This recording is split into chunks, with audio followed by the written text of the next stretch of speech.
पंकज जी नमस्कार। आपका हमारे स्टूडियो में बहुत बहुत स्वागत है। हाँ नमस्कार, जोहार। हाँ, और ये मेरे लिए तो बड़ी खुशकिस्मती की बात है कि आज आप हमारे सामने मौजूद हैं, जिससे हम कुछ अंतरंग बातें करेंगे। तो आप कवि हैं, आप लेखक हैं, आप उपन्यासकार हैं, आपने नाटक भी लिखे हैं, आप संस्कृति कर्मी हैं, सांस्कृतिक आंदोलनों से जुड़े रहे हैं, और मैंने देखा है कि ओवरऑल आपने आदिवासी लोगों के ऊपर और आदिवासी संस्कृति के ऊपर काफी काम किया है जी। तो मैं जरा आपसे गुजारिश करूंगा कि हमारे दर्शकों को थोड़ा बताइए कि आदिवासी साहित्य या संस्कृति को ही आपने अपना क्षेत्र क्यों चुना?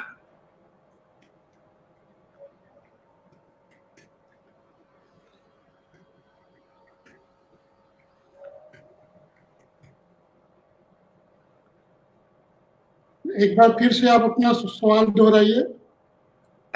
मैं ये कह रहा था कि आपने कहानियां लिखी हैं, कविताएं लिखी हैं, आपने उपन्यास लिखे हैं, नाटक लिखे हैं, आप सांस्कृतिक आंदोलनों से भी जुड़े रहे हैं।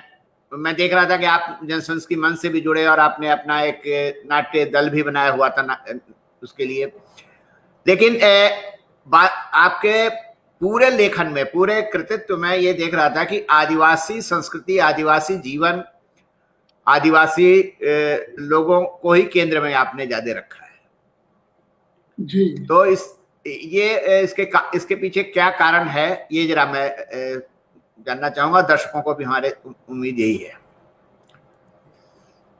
असल में मैं कविता से पहले कहानी के जरिए, कहानी से मेरा वास्ता सबसे पहले पड़ा। मेरे दादाजी बहुत अच्छे किस्सा गो थे, और वो जब गांव से आते थे, क्योंकि मेरा बचपन या रांची के HEC टाउनशिप में बीता, जो एशिया का सबसे बड़ा कारखाना हुआ करता था, हेवी इंजीनियरिंग कॉरपोरेशन लिमिटेड। आज़ादी के तुरंत बाद जिसको बनाया गया था देश में औद्योगिक विकास के लिए, और नेहरू ने जिसको उद्योगों का मंदिर कहा था, या जिसको मदर ऑफ कारखाना कहते थे। तो ये एक बड़ी कॉलोनी थी जहां मेरे पिताजी इसके शुरू होते ही ज्वाइन कर लिए थे, और इसलिए मैं बचपन से ही यहाँ रांची में पला बढ़ा। तो क्योंकि उस समय हमारा संयुक्त परिवार होता था, 60-70 में तक परिवारों का टूटना शुरू नहीं हुआ था। तो हमारे दादाजी जो पेमेंट मिलता था पिताजी को, उसको लेने के लिए हम लेने आते थे, और जब वो आते थे तो 2-3 दिन रुकते थे, और उस दौरान उनसे मुझे बहुत सारी कहानियाँ सुनने को मिलती थी। तो कहानियाँ सुनते सुनते मेरा रुझान एक तरीके से आप कह सकते हैं साहित्य और संस्कृति कर्म की तरफ हुआ, समाज की तरफ हुआ।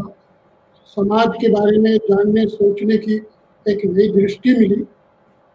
कहानियों ने मेरे जीवन को बदला और मुझे इस जगह पे लाया जहाँ मैं आज हूँ।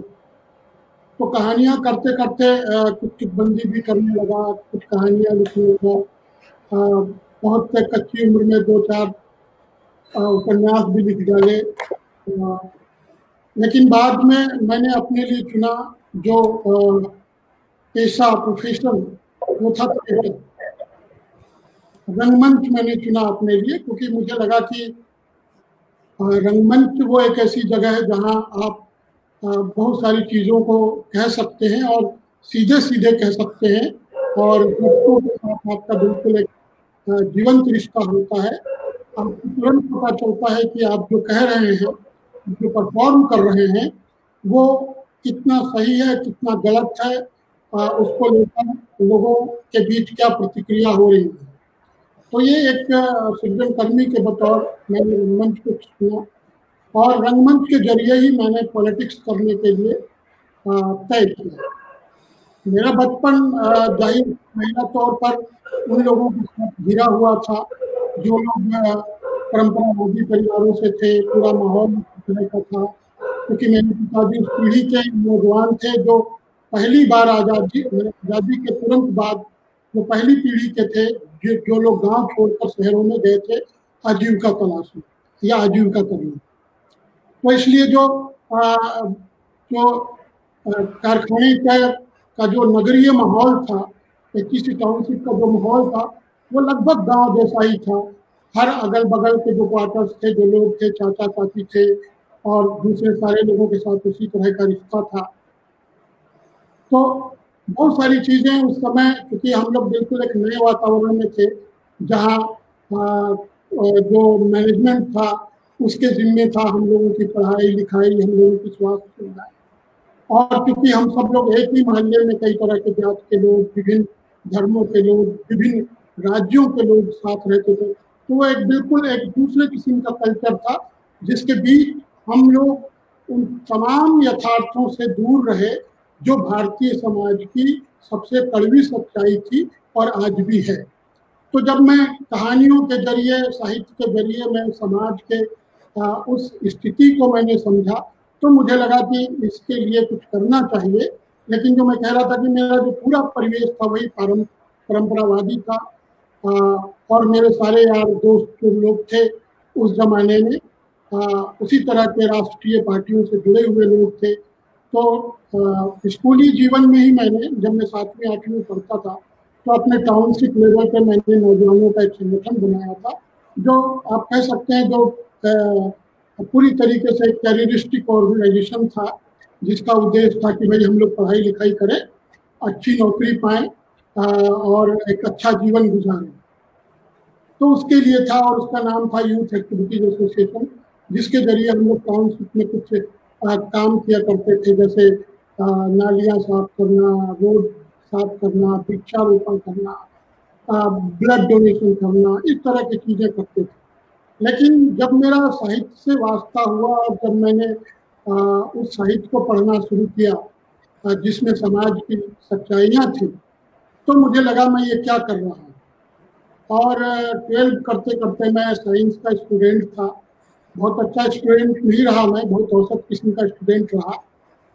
तो मेरे पिताजी का सोचना था कि मैं भी उनकी तरह इंजीनियर बनूं और इसके लिए उन्होंने पूरी कोशिश की। लेकिन 12 पास करते करते, ISC पास करते करते मुझे लगा कि मैं जो जानना चाहता हूँ, मैं जो सीखना चाहता हूँ, उसको पढ़ाने और सिखाने में ये जो मौजूदा यूनिवर्सिटी है किसी काम की है। अगर मुझे नौकरी नहीं करनी है तो फिर मुझे इस यूनिवर्सिटी से बाहर निकल जाना चाहिए और दुनिया के उस विश्वविद्यालय में जाना चाहिए, उस खुले विश्वविद्यालय में जाना चाहिए जहाँ बहुत सारा ज्ञान है, बहुत तरह की चीज़ें हैं जो हमारे पाठ्यक्रमों में नहीं होती। तो ये सोच के मैंने इंटर साइंस के बाद मैंने पढ़ाई छोड़ दी और घर में मैं एक तरीके से पूरी तरीके से विद्रोही हो गया। और जब मैंने ये घोषणा की मैं आगे नहीं पढ़ूंगा, तब जैसा होता है आमतौर पर कि पिताजी ने कहा कि भाई जब हम सब कुछ तुमको देते हैं और तुम हमारे कहे पर नहीं चलोगे तो घर छोड़ दो। तो मैंने घर छोड़ा। और ये वही समय था जब मैं ये सोच रहा था कि तब तक मैंने एक अपना नाटक संगठन बना लिया था, मैं प्रोसेनियम थिएटर करने लगा था, 2-3 प्रोसेनियम किए थे। लेकिन प्रोसेनियम करते हुए भी मैं इस निष्कर्ष पे पहुंचा कि अब मैं ये हॉल के नाटक किसके लिए कर रहा हूँ। ये लोग तो बहुत निमंत्रण देने पर आते हैं, एहसान करते हैं और अंत में एक झूठा वाहवाही देकर चले जाते हैं। तो क्या लाया कि नुक्कड़ करना चाहिए। और उन दिनों क्या कहेंगे, नक्सलवादी का उभार था और पूरे देश में एक नई हवा थी, हर क्षेत्र में लोग उससे आंदोलित थे। तो मैंने तय किया कि मैंने संगठन तो बनाया लेकिन मैं अकेले क्या कर दूंगा, मुझे किसी राष्ट्रीय संगठन से जुड़ना। तो एक संस्कृति कर्मी होने के नाते मैंने सोचा कौन सा सांस्कृतिक संगठन में जाऊँ। तो CPI CPM के जो उस समय सांस्कृतिक संगठन थे, इफ्ता और प्रगतिशील लेखक संघ और CPM का जनवादी नाट्य मंच और जनवादी लेखक संघ, तो उनकी जो पॉलिटिक्स थी वो पॉलिटिक्स हमारे जैसे युवाओं को उस समय पसंद नहीं आई। और तब हमने तय किया कि हम लोग उस स्ट्रीम के साथ जाएंगे जो जिसको आज की भाषा में अल्ट्रा लेफ्ट कहते हैं। और उस समय जो आंदोलन था ML liberation, comrade Vinod Mishra की अगुवाई वाला, जो हमारे बिहार झारखंड में सक्रिय था सबसे ज्यादा, मैंने तय किया कि जन संस्कृति मंच में जाऊंगा और इस तरीके से मैंने जन संस्कृति मंच रांची में खड़ा किया और फिर विलान संगीत नाटक दल बनाया, जिसके जरिए हम जनता के सवालों पर हम लोगों ने नाटक करने शुरू किए और हमने हजारों शोज किए, कई सारे नाटक किए और ये सारे नाटक हम लोगों ने खुद ने बनाए, ग्रुप ने बनाए, क्योंकि जितना नाटकों का अध्ययन था उस वक्त तक मुझे लगा कि वो सारे आउटडेटेड हैं। वो एक ऐसे समाज की बात करते हैं, भले वो बहुत पॉपुलर है हिंदी में, मराठी में, खास करके हिंदी में जो भी नाटक आ रहे थे कलकत्ता, बम्बई और दिल्ली में जो खेले जा रहे थे वो मराठी से या बंगाली से आ रहे थे, जिनका कम से कम उत्तर भारत के जनजीवन से कोई लेना देना नहीं। जितने भी चर्चित नाटक हैं, मैं नाम नहीं लूंगा, तमाम दिग्गज नाटक है, लगे ये किसी काम की ही नहीं। और खास करके जब मैं कम्युनिस्ट मूवमेंट में आया तो मुझे तब पहली बार मैंने आदिवासी समाज को एक दूसरे नजरिए से देखा और जाना, लेकिन तब वो देखने और समझने का नजरिया मार्क्सवादी था मेरा। जो सीपीआई-एमएल लिबरेशन के दौरान जो मैंने जो कुछ भी अर्जित किया, जितना पढ़ा और समझा, और खास करके पढ़ने से ज्यादा लोगों से जाना, जो लोग लड़ रहे थे, जो लोग शहादतें दे रहे थे, जिनकी आंखों में एक नए भारत का सपना था, एक नई दुनिया का, जिनके पास एक मुकम्मल, जिनके पास एक तस्वीर थी, पर जिसे अनदेखा किया जा रहा था, जिसका दमन किया जा रहा था।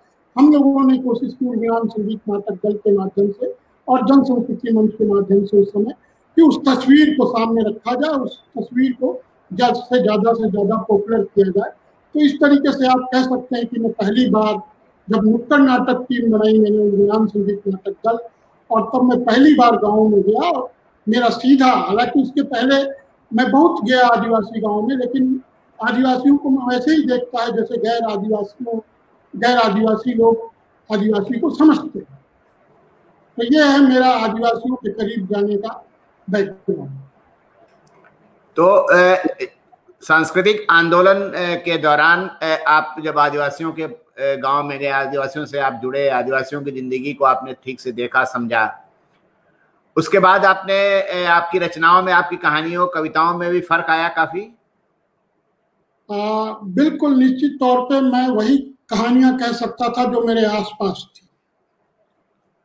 हाँ। और आसपास आदिवासी जीवन था, उनका संघर्ष था, उनकी विरासत थी, उनका इतिहास था। तो उनको ही लेके मैंने नाटक बनाए, कहानियां तो नहीं लिखता था उस समय, कविताएं की, ये सब कुछ करना शुरू किया और कोशिश की जो कुछ नहीं है साहित्य में, संस्कृति में, इतिहास में, उसको सामने लाया जाए। तो बाद में क्या हुआ, आगे चलकर मेरे बहुत कुछ सवाल थे एक संस्कृति कर्मी के बतौर, जो मैंने पार्टी में रखे, जो हमारे डिस्ट्रिक्ट के मेंबर्स थे और जो ऊंचे पदों पर थे, लेकिन उनसे मुझे कभी जवाब मिला नहीं, उसका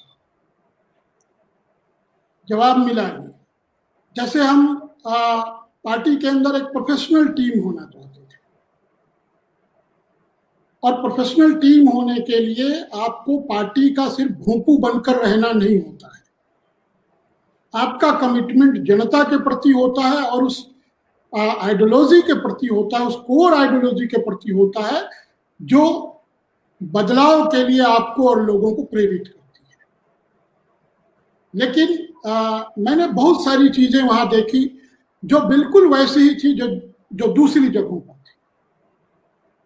जैसे एक वाक्य बताता हूं कि हमारे नाटक टीम में, नुक्कड़ नाटक टीम में, जब हम पहली बार गांव में गए पार्टी के आधार क्षेत्रों में, तो मुझे ये कहा गया कि आप जो कॉमरेड आपके साथ जो लड़की है वो किसी दूसरे घर में रहेगी और आप लोग दूसरे घर में रहेंगे। हमने कहा ऐसा नहीं हो सकता, वो हमारी साथी है, उसकी जिम्मेदारी हमारी है, और वो हमारे बीच में सबसे ज्यादा से उसके अभिभावकों को हमने कमिट करके लाए हैं कि आप निश्चिंत रहें, आपकी बेटी हमारे साथ सुरक्षित है। ये सुरक्षा की गारंटी हम किसी के ऊपर नहीं छोड़ते। इसको लेकर काफी बहस हुई। वो पोलित ब्यूरो के मेंबर थे और चुनाव के प्रभारी थे। चुनाव के टाइम की ये बात है जब आईपीएफ खत्म होने के बाद पार्टी आईपीएफ के बैनर तले पहली बार चुनाव में उतरी थी पार्टी, सीपीआईएमएल लिबरेशन। तो ऐसी बहुत सारी चीजें थी जिसको लेके हमारी बहस हुई। फिर हमने कहा, पार्टी को कहा कि भाई देखिए, हमारे आधार क्षेत्रों में जब जनता बदलेगी तब बहुत सारी चीजें बदलेंगे, खास करके सांस्कृतिक परंपराएं। लेकिन अभी भी आधार क्षेत्र में जैसे नवरात्रि का महोत्सव होता है, दूसरे धार्मिक सांस्कृतिक आयोजन होते हैं, और उस समय पार्टी के आधार में जो ये आधार इलाकों में जो ये कार्यक्रम होते हैं, उसको आप उसमें जो लोकल ऑर्गेनाइजिंग कमेटी होती है उसमें पार्टी के लोग भी होते हैं, और तब वो ऑर्केस्ट्रा बुलाते हैं, दूसरे पॉपुलर लोगों को, मीडिया के लोगों को बुलाते हैं। हमको क्यों नहीं बुलाते? आप हजारों रुपया दे करके उसी मेन स्ट्रीम का, जिसको आप कहते हैं कि आप संस्कृति के जिम्मेदार हैं, उनको आप बुलाते हैं, और हमको सिर्फ आप पार्टी प्रोपेगेंडा के लिए हमारी टीम को बुलाते हैं। हम कैसे सक्षम होंगे? हम कैसे सरवाइव करेंगे? आप हमको उनसे आधा पैसा दीजिए, हम उससे बेहतर परफॉर्मेंस करेंगे। और अरविंद जी जानिए, हमने इन सारी बहसों के बीच, मुझे पूरे भारत की तो जानकारी नहीं है, लेकिन उस समय जितना मुझे बिहार की जानकारी है कि कहीं भी कोई ऐसी टीम नहीं थी, रिवोल्यूशनरी टीम उस दौर में, जन संस्कृति मंच या किसी दूसरे के साथ, जिसके पास फुल ऑर्केस्ट्रा टीम हो, और हमने नुक्कड़ पर पूरी ऑर्केस्ट्रा टीम उतार दी। अच्छा। क्योंकि हम ये महसूस करते थे कि सिर्फ ढपली बजा के आप, सिर्फ ढोल बजा के आप उस बड़े बाजार का मुकाबला नहीं कर सकते हैं जिसके भुलावे में जनता पड़ी हुई है। आपको एंटरटेनमेंट के उस लेवल पे उतरना पड़ेगा और ये विश्वास दिलाना पड़ेगा कि you are entertainer but with a cause, with your ideology. बहुत बहसें हुई, मैं नाम नहीं लूंगा, और अंततः फिर हमने फैसला किया कि हम साथ नहीं चल सकते हैं। और मैंने तब, पार्टी ने हमको पूरी तरीके से अलगाव में डालने की कोशिश की, और तब मुझे लगा कि या तो स्थिति ऐसी हो गई उस अलगाव की वजह से कि या तो मैं पागल हो जाऊंगा या सुसाइड कर लूंगा। तो उससे बचने का मेरे पास इतिहास था लोगों का। हम जानते थे कि कैसे जब आप अलगाव में डाल दिए जाते हैं, कैसे जब आपकी घोर उपेक्षा की जाती है, आपको हर मोर्चे के, पार्टी के हर फ्रंट पर आपको एक ऐसे व्यक्ति के रूप में पेंट किया जाता है जिसके लिए बहुत सारी टर्मिनोलॉजी है, आप वाकिफ होंगे उससे। तो आपका जिंदा रहना और अपनी क्रिएटिविटी के साथ जिंदा रहना कितना मुश्किल होता है।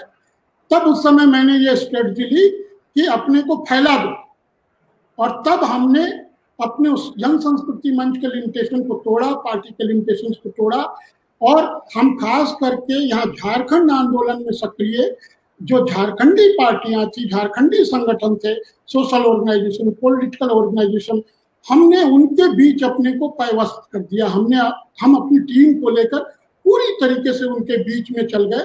और मैं आपको कहता हूं कि अगर उस समय हमने ये निर्णय नहीं लिया होता तो शायद तो हर जगह कठपुल्लापन है, हर जगह एक किस्म का और ये सिर्फ किसी एक पार्टी की बात नहीं है। हम जब इतिहास पढ़ते हैं, और खास करके इस देश में संस्कृति कर्मियों का इतिहास नहीं लिखा गया है। आप देखेंगे, आनंद पटवर्धन ने मात्र एक डॉक्यूमेंट्री बनाई है उस दलित विलास भोगरे पर, जो कि कम्युनिस्ट पार्टी आंदोलन के साथ जुड़े रहे, लेकिन अंत में मरने से पहले, आत्महत्या से पहले जो संदेश छोड़ गए वो बहुत साफ था कि कहाँ हमारे कम्युनिस्ट साथी, कम्युनिस्ट पार्टियां, कहाँ उनकी कमजोरियां, कहाँ उनको ध्यान देने की जरूरत है। लेकिन अफसोस आज भी हमारे इस देश का जो साम्यवादी आंदोलन है, जो पार्टियां हैं, उस तरफ बिल्कुल ध्यान नहीं दे रही हैं और उस तरफ उनका कोई भी गंभीर मार्क्सवादी चिंतन मुझे नहीं दिखाई देता। हाँ, इसीलिए वो आंदोलन वगैरह भी नहीं चल रहे हैं, मतलब साम्यवादी आंदोलन कहाँ चल रहे हैं, बहुत कम ही चल रहे हैं, बहुत कम स्तर पे चल रहे हैं, कुछ पॉकेट्स में चल रहे हैं बस, इसके अलावा तो कुछ नहीं हो रहा है। तो आप वहां से जब अलग हो गए, आपका लेखन जारी रहा, आपने कहानियां लिखी, है ना, और मैं देख रहा था कि पहला संग्रह आपका पेनाल्टी कार्नर आया था, फिर उसके बाद से इसी सदी के असुर, सालो अर्थ दुर्गम असुर हत्या कथा जी। ये असुर के बारे में थोड़ा बताइए, क्योंकि मैं इसके बारे में बहुत सुनता हूं और बहुत समझना भी चाहता हूं, थोड़ा बहुत जानता भी हूं, लेकिन मैं आपसे थोड़ा डिटेल में समझना चाह रहा हूं। देखिए, इस देश में मोटे तौर पे चाहे समाजशास्त्री हो, एंथ्रोपोलॉजिस्ट हो, या पॉलिटिशियंस हो, या हिस्टोरियंस हो, सोशल साइंस की किसी भी डिसिप्लिन से जुड़ा हुआ कोई भी प्रखर व्यक्ति हो, वो मोटे तौर पर इस देश की संस्कृति को दो भागों में विभाजित करते हैं, आर्य अनार्य, सुर और असुर। दो तरह की संस्कृतियां हैं और इस पे एक अलग डिबेट है, लेकिन ये बहुत कम लोगों को जानकारी है कि हमारे देश में जो लगभग 700 से ज्यादा ट्राइबल कम्युनिटीज हैं, भारत सरकार की अधिसूचना के अनुसार, जो उनकी शेड्यूल्ड ट्राइब की लिस्ट है, उस लिस्ट में 75 जो आदिवासी समुदाय हैं, जिनको पीवीटी कहा जाता है, जिनको पहले आदिम जनजाति समुदाय कहा जाता था, जो आदिम अवस्था में है, उन 75 आदिम आदिवासी समुदायों में से एक समुदाय ऐसा है जिसका नाम संवैधानिक रूप से असुर है। अच्छा। और वो झारखंड के नेतरहाट इलाके में रहते हैं, जो एमपी छत्तीसगढ़ से सटा हुआ इलाका है, और झारखंड के हिस्से में इनका नाम असुर है, बिरजिया है, और जब आप छत्तीसगढ़ एमपी के इलाके में चल जाएंगे तो इनको अगरिया नाम से जाना जाता है। अच्छा, अगरिया जी। तो अलग अलग इलाके में अलग अलग है, लेकिन झारखंड में जो आदिवासी समुदाय है वो असुर नाम से संबोधित किए जाते हैं। इनकी संख्या 10,000 से भी कम है आज के समय में, और ये झारखंड के सबसे ऊंचे पठार का जो इलाका है नेतरहाट, वहाँ रहते हैं। और अगर हम आधुनिक जो अवधारणा है विकास की, जिसमें शिक्षा है, रहन सहन है, आर्थिक अवस्था है, उसके हिसाब से देखेंगे तो ये पिछड़े हुए हैं। अब एक 2 दर्जन से ज्यादा लोग ग्रेजुएट नहीं हुए हैं, कोई किसी बड़ी नौकरी में नहीं है, मुश्किल से मतलब स्कूल टीचर तक पहुंचे हैं लोग, इससे ज्यादा नहीं। वो भी बहुत मतलब उंगलियों में आप गिन सकते हैं उनकी संख्या। तो वो असुर आदिवासी समुदाय यहाँ पर है, और वैरियर एल्विन ने 60-70 के दशक में, मैंने 60 के दशक में ही एक अध्ययन किया था अगरिया ट्राइब के ऊपर में, और ये जानकर आपको आश्चर्य होगा कि उस अध्ययन के प्रायोजक थे टाटा कंपनी। अच्छा अच्छा, है ना। और असुर के जो आज पढ़े लिखे लोग हैं, जैसे मेलन असुर हैं, सुषमा असुर हैं, ये सब लोग कहते हैं कि टाटा ने उनका लोहा बनाने का ज्ञान चुराया, है ना। और क्योंकि ये बहुत वेल नोन है कि दुनिया को जो लोहा या इस्पात दिया वो असुर आदिवासियों ने दिया, और पूरी दुनिया में सिर्फ अफ्रीका के एक आध ट्राइब और भारत के असुर और बिरजिया लोग ही आज की तारीख में लोहा बनाने का ट्रेडिशनल नॉलेज रखते हैं। बाकी पूरी दुनिया में ये जो ट्रेडिशनल विजडम है वो लुप्त हो गई है, पर वो जानते हैं अभी। तो वैरियर एल्विन का बहुत महत्वपूर्ण अध्ययन है अगरिया नाम से, जो हिंदी में भी अनुदित हो गया है और प्रकाशित है राजकमल से। आप देखेंगे उसमें बहुत डिटेल काफी रिसर्च है वैरियर एल्विन का, और वो ये सवाल करते हैं जो आपने किया कि असुर कौन है। तो वो कहते हैं कि मे भी जो आज के असुर हैं वही वो असुर है जो हिंदू मैथोलॉजी में बताए गए हैं या संभव है कि वो नहीं है, उनसे अलग है। इस पर निश्चय पूर्वक कुछ भी नहीं कहा। ये बैरियर एलिमेंट आपको छोड़ देते हैं और कई सारे लोग इसी तरीके से छोड़ देते हैं। लेकिन जब हम असुरों की परंपराओं को देखते हैं आज के दौर में, जो उनकी धार्मिक आस्थाएं हैं, जो कुछ उनकी परंपराएं हैं, उससे लगता है कोई रिश्ता तो है। जो हिंदू माइथोलॉजी में जिन असुरों का वर्णन है, ये हम लोगों को ध्यान रखना होगा अरविंद जी की सूर से असुर नहीं बना है, असुर से हटाकर सूर बना है। ये बहुत दिलचस्प बात है। जब आप ऋग्वेद की ऋचाओं की जितनी भी टीकाएं हैं, जितनी भी ट्रांसलेशन हैं, उनको पढ़ेंगे तो आपको पता चलेगा जो पहला शब्द है कि बलशाली ताकतवर लोगों के लिए जो शब्द आया है वो असुर है। इसका अर्थ ये हुआ कि असुर के विलोम में सुर आया, जो बाद में कालांतर में जिसको बलशाली बना दिया। तो जो असुर आदिवासी हैं वो आज उनका पूरा नेतरहाट इलाका, जहां देश का सबसे ज्यादा बॉक्साइट डिपॉजिट है, वो बॉक्साइट बिड़ला के कब्जे में है। पूरा नेतरहाट बिड़ला की जमींदारी है। कोई रांची का और वो लोहरदगा डिस्ट्रिक्ट लातेहार डिस्ट्रिक्ट में आता है, न तो हेड क्वार्टर के मुख्यालय का और न तो जिला मुख्यालय का कोई पत्रकार बिड़ला के खिलाफ एक शब्द भी लिखता है। ये स्थिति है उनकी। वो लड़ रहे हैं अपने सर्वाइवल के लिए, अपने विजडम को बचाने के लिए, बिड़ला की जमींदारी से छूटने के लिए। लेकिन बहुत मुश्किल है क्योंकि वो बहुत कम है, बहुत कम है। और उनके अगल बगल खुद जो आदिवासी समुदाय है जिसकी संख्या लाखों में है, तो बाहरी और दूसरे तमाम लोग जो हैं कई सारे कारणों से बिड़ला के साथ हैं, उनकी दलाली करते हैं और असुरों का पूरा जीवन एकदम संकट में है। तो ये है असुरों की वास्तविक स्थिति। हम लोग झारखंडी अखड़ा की तरफ से ये कोशिश कर रहे हैं कि कम से कम हम लड़ नहीं सकते, ये बहुत साफ है। हमारी वो ताकत ही नहीं है। हमको अपनी ताकत, इसलिए हम लोग अपनी ताकत लगा रहे हैं उस विजडम को बचाने के लिए। जो विजडम, जो असुर विजडम है, अगर वो बचेगा तो शायद उनका सर्वाइवल ज्यादा लंबे समय तक हो सके।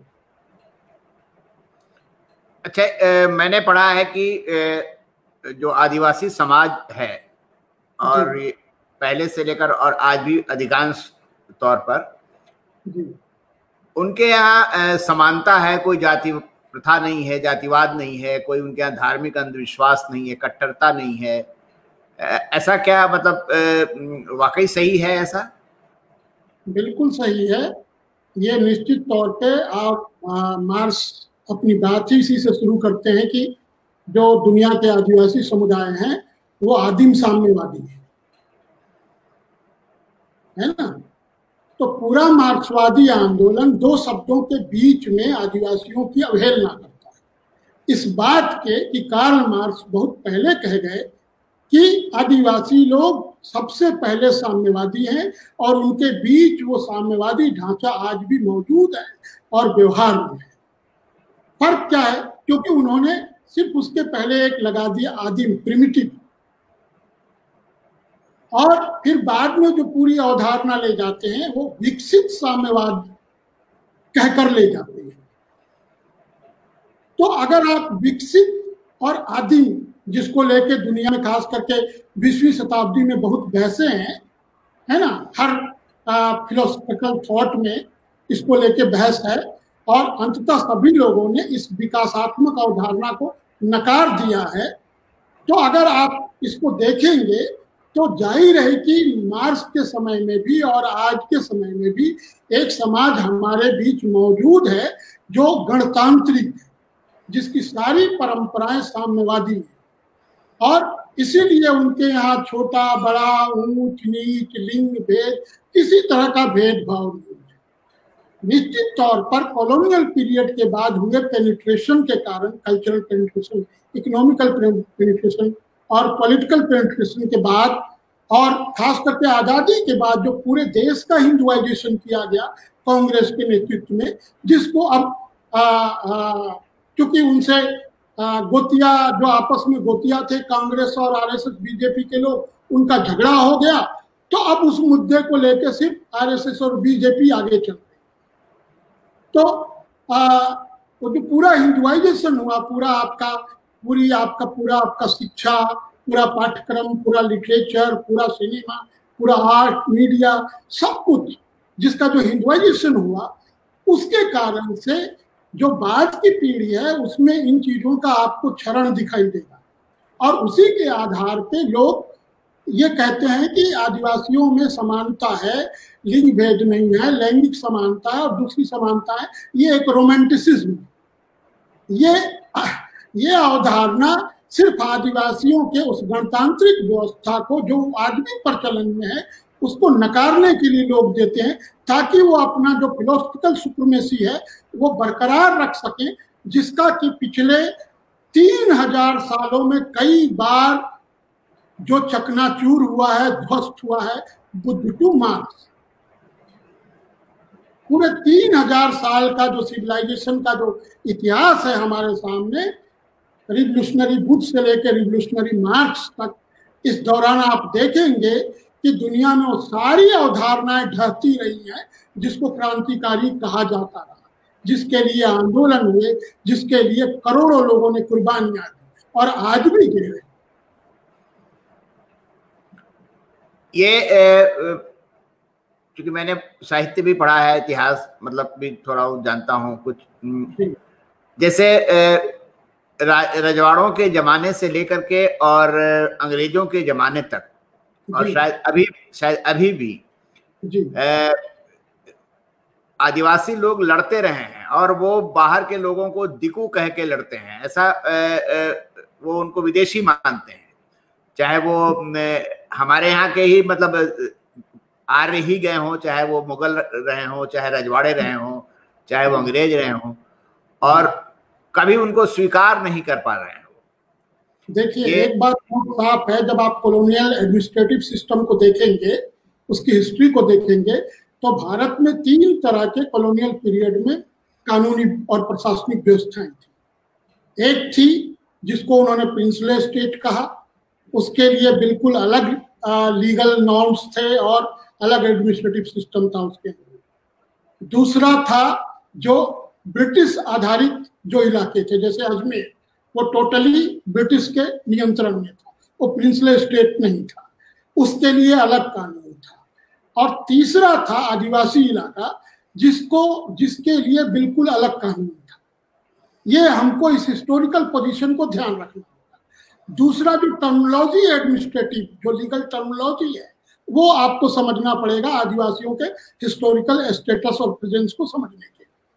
वो प्रिंसले स्टेट्स के लोगों को और जो ब्रिटिश रूल्ड एडमिनिस्ट्रेटिव इलाके थे उसके लोगों को वो उसके लिए वो जैसे अलग अलग शब्द इस्तेमाल करते थे, जैसे प्रिंसले स्टेट मैंने कहा, इस तरह का।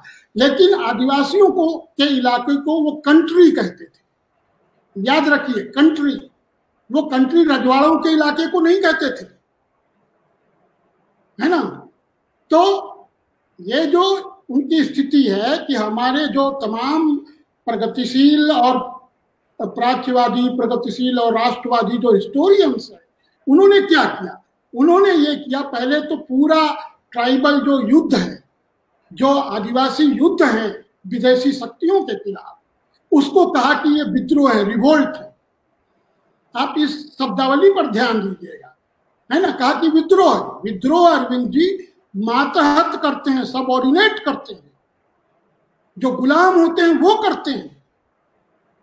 एक कंट्री दूसरे कंट्री के खिलाफ विद्रोह नहीं करता है, युद्ध करता है।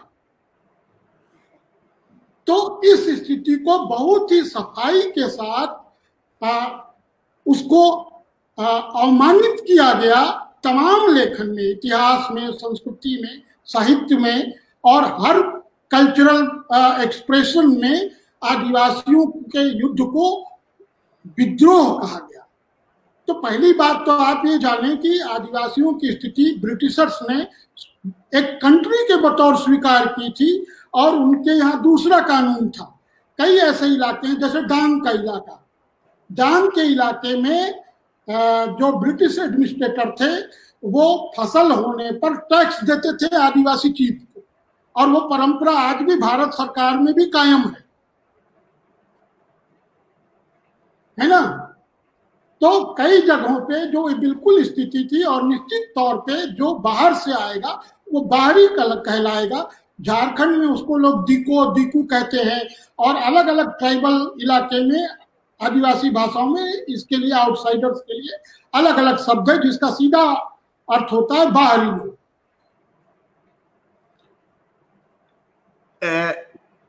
आदिवासी संघर्ष पर, आदिवासी इतिहास पर कभी कोई काम हुआ है? मतलब कोई काम जो है जिसको पढ़ा जा सके तो आदिवासियों के बारे में और समझा जा सकता है, मतलब जेन्युइन।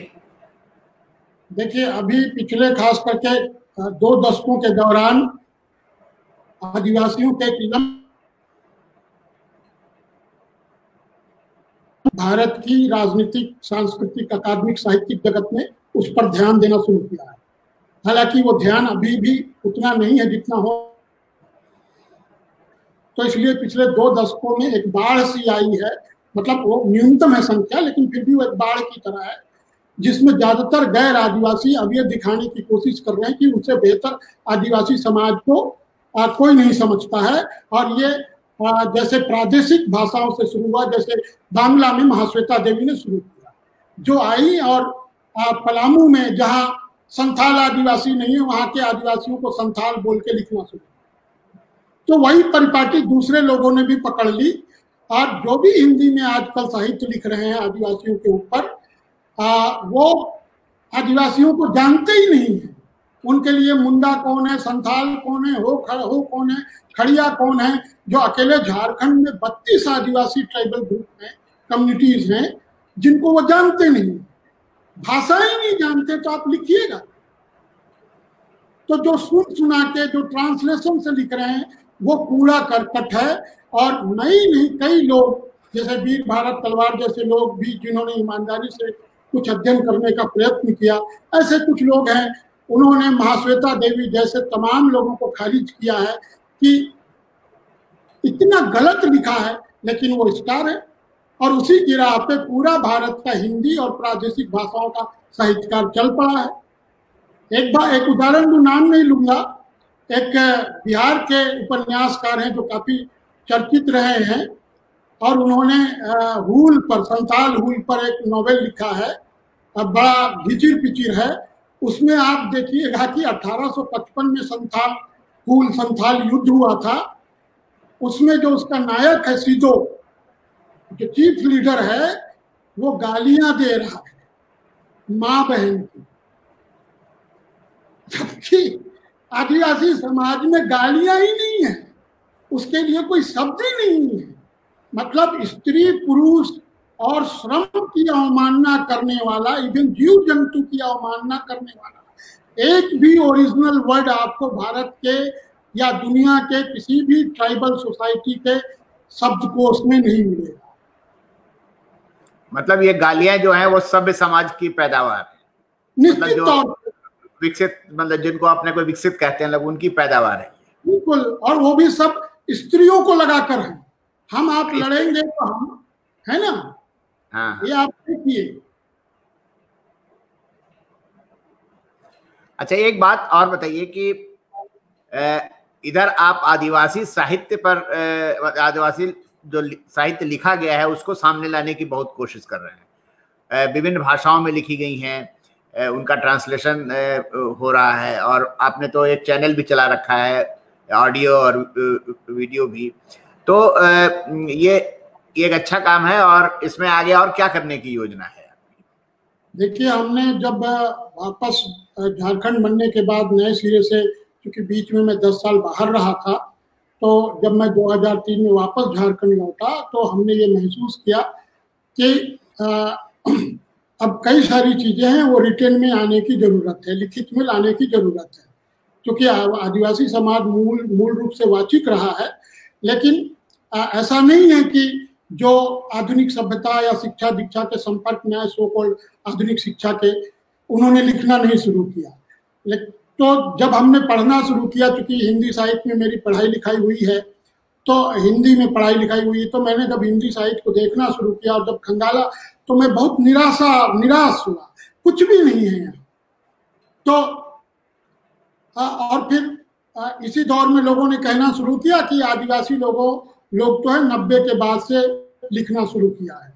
तो हमने खोजने की कोशिश की और हमने देखा कि 20वीं सदी की शुरुआत से ही आदिवासियों ने लिखना शुरू कर दिया है।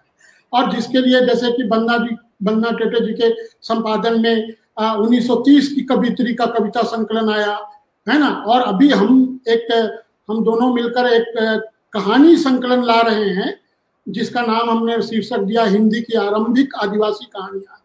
उसमें आप देखेंगे तो पहली कहानी है 1921 की मिली है, 1921 में लिखी हुई, हिंदी में, मूल हिंदी में लिखी हुई कहानी है। तो 1920 से 60 तक के करीब 50 से ज्यादा कहानियों का संकलन हमने किया है विभिन्न स्रोतों से। और उसके तहत तो हमने ये देखा है कि एक तो ये कि हम जो कह रहे हैं, क्या हम कोई नई बात कह रहे हैं, क्या जो झारखंड आंदोलन है या देश का जो आदिवासी आंदोलन है वो कोई नई बात कह रहा है।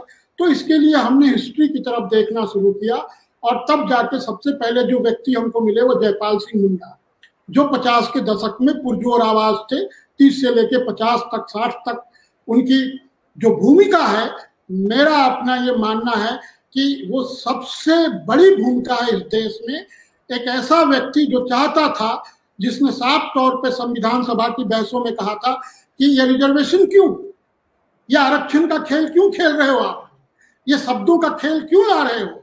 सरकार माई बाप होती है और माँ बाप का फर्ज होता है कि वो हर बच्चे को बिना भेदभाव के शिक्षा, स्वास्थ्य, रोजगार और आवास उपलब्ध कराए। ये तो इस देश के आजाद होते देश के हर नागरिक की को मिनिमम गारंटी करनी है इस सरकार की। जहां तक आदिवासियों का मसला है, दलितों का मसला है और स्त्रियों का मसला है, उन्होंने बहुत स्पष्टता से कहा था वो कल्चरल मसला है और उसको दूसरे तरीके से हैंडल किया जाना चाहिए, उसके लिए दूसरे प्रावधान किए जाने चाहिए। और उन्होंने कहा था कि शब्दों के खेल मत खेलो आप, है ना। तो उनको किसी ने तवज्जो ही नहीं दी, उनको किसी ने सुना ही नहीं। जी आप कुछ बोल रहे थे। हाँ, मैं ये कह रहा था कि जयपाल सिंह मुंडा की जीवनी आपने लिखी है शायद ना जी, और एक नाटक भी आपने शायद लिखा है उनके जीवन पर। जी अभी वो पब्लिश नहीं हुआ और मैंने देश के 3-4 बड़े रिवोल्यूशनरी ग्रुप्स को दिया करने के लिए, क्योंकि अब मेरे पास टीम नहीं है, उन्होंने नहीं की। अच्छा, नहीं लूंगा क्योंकि उसमें 50-60 के वो तमाम हीरो कटघरे में खड़े हैं उस नाटक में, जिनके लोग आज लंबे समय तक जिनकी दोस्ती नहीं थी, लेकिन अब वो गलबहियां डाले घूम रहे हैं। देखिए आदिवासियों के साथ अरविंद जी जो सबसे बड़ी परेशानी है कि पूरे इस देश की जो गणतांत्रिक सो कॉल्ड जो लोकतांत्रिक व्यवस्था है, 550 लोगों के हाथ में लोकतंत्र है, जो एमपी चुने जाते हैं, उसमें भारत के आदिवासियों की का कुल जो उपस्थिति है वो 50-55 है ना। 52 या 54 सीटें हैं आरक्षित आदिवासियों के लिए। ये 50 लोग पार्टी विप से ऊपर उठकर भी अगर आदिवासियों के पक्ष में खड़े होंगे, 500 लोग उसी संसद में उनके खिलाफ जाएंगे हमेशा। तो ये 50 लोग कुछ भी नहीं कर सकते हैं। ये 50 के दशक में ही संविधान सभा में ही जयपाल सिंह मुंडा ने महसूस कर लिया। तो चलिए बढ़िया है, आपसे बातचीत करके काफी अच्छा लगा और काफी जानकारी मुझे मिली, काफी जानकारी हमारे मित्रों और दर्शकों को भी मिली होगी। आपका बहुत बहुत धन्यवाद समय देने के लिए, और फिर हम कभी दोबारा जरूरत पड़ेगी तो आपसे हम फिर दोबारा मिलेंगे, ठीक है। अरविंद जी आपका भी शुक्रिया, और जो लोग इस लाइव को देख रहे हैं उन सबको भी मैं धन्यवाद कहता हूं। और खास करके जो अंतिम बात के साथ अपनी बात कहूंगा कि हम कुछ नहीं होते हैं आदिवासी दर्शन और विश्वास के हिसाब से। एक व्यक्ति का कोई अस्तित्व नहीं होता है, आपका अस्तित्व सृष्टि के तमाम चर अचर, सजीव निर्जीव वस्तुओं के साथ अभिन्न रूप से जुड़ा होता है। उसके बिना आप कुछ नहीं होते हैं। और आदिवासी विश्वास और दर्शन इस प्रगतिशील धारणा को खारिज करता है कि मनुष्य महाबली है, मनुष्य तुच्छ है, बिल्कुल उसे चींटी जैसा, उसे कीड़े जैसा, उसे हाथी जैसा, उसे एक शेर जैसा, उस जैसा ही एक साधारण प्राणी है, मामूली तत्व है सृष्टि का। और हम सब जो मनुष्य हैं वो सब अपने समय का एक माध्यम है। मैं भी आप लोगों के बीच में उपस्थित हुआ, मेरा कुछ भी नहीं है, कोई कॉपीराइट नहीं है, सब कुछ हमारे पुरखों का है। हम अपने पुरखों और अपने समय का माध्यम है। आदिवासी इस विश्वास में यकीन करते हैं, ये दर्शन है उनका। मैं भी इसी विश्वास और दर्शन को फॉलो करने की कोशिश कर रहा हूँ कि हम सब अपने समय का एक ईमानदार और निष्पक्ष रेशनल माध्यम बने। जैसे कि ये सृष्टि है वो चींटी और हाथी के साथ एक जैसा बर्ताव करती है। धन्यवाद आप सभी का, सभी मित्रों का जिन्होंने इस लाइव को देखने सुनने के लिए टाइम दिया। और अरविंद जी आपका भी नमस्कार। जोहार।